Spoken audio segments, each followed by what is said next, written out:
I want to add one final thing that we've kind of overlooked up until this point because, well, I don't want to bog you down with too many things. If we take a look at our project, well, it's a lot of files. Even though it's a simple app, you can imagine how bigger and bigger and bigger this source file can get. And organization is a big part of working on projects. Most applications will be way bigger than the ones that we've built, and we need a good way to organize these. And folder structure is one of the most important things. So let's clean up this code. I'll show you what I would do if I was working on this application and I want to make it more extensible. That is cleaner, so when other people come on the team, they understand it, and also I can keep growing this code base. First thing I will do is I'll create a few folders. One is going to be called components. And these are the components that we've built, such as card list, search box, and scroll. The second one is going to be called containers.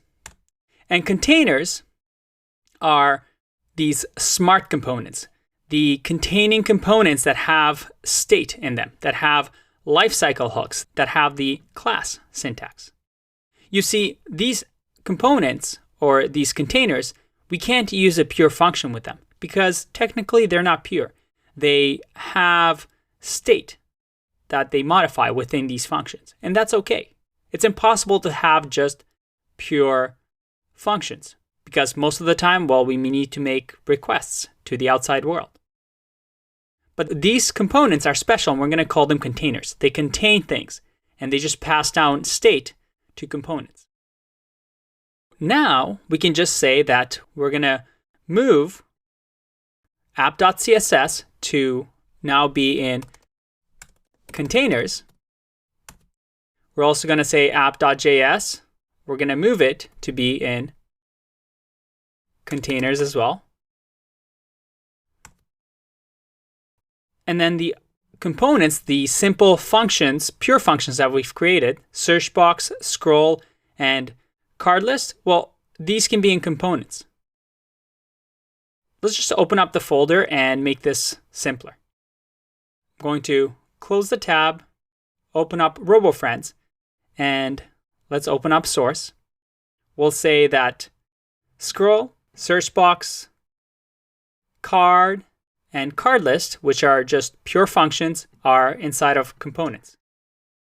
Now, if you remember, our font is also part of the app.css file. So we'll move that in there as well because it's defined in there. With that, let's go back to our app. And well, now we have a lot of fails because these now refer to different parts. We don't app, well, lives in a different folder than card list and search box and scroll. The way we do that is we use ... which means leave the folder or go to the folder, and then from there, go into the containers, from the containers, so where app.js is, I'm going to leave, which is ... and then once I'm at here at the folder level, I'm going to say components.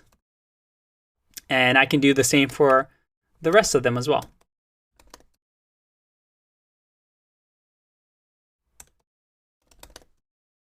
Save.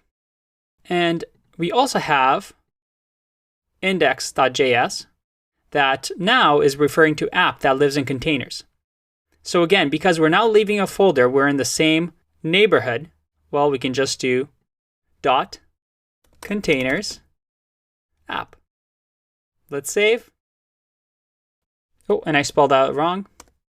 Good spelling by me. Everything looks fine. Let's go back to our website. There you go. Everything is scrolling nicely. Okay, so we have a nice folder structure here. Things have cleaned up. And we also have scroll.js. And I think we just have an extra copy of it. So we might have made a copy of that. Make sure everything still works. Yeah, everything still works. We want to remove a couple of spaces here that we've done. We also notice a few errors. So not necessarily errors, but stylistic things. For example, with the filter, I say filter the robots and iterate through the robots. That doesn't really make sense, does it? It should be each item is a robot user that we get. So I save that. Still the same, no errors. I also see a bit of cleaning that can be done with using this.state a lot. We can just say, again, using destructuring, we can say const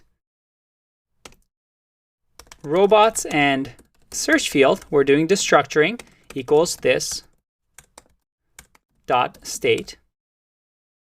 And now I can remove this dot state from here. I can remove this dot state from here and from all the other places that we're using this dot state in the render. If I save, everything still works, but the code is much cleaner. We also notice that within here, robots.length equals 0. There's actually an easier way of doing this. And again, it's just stylistic.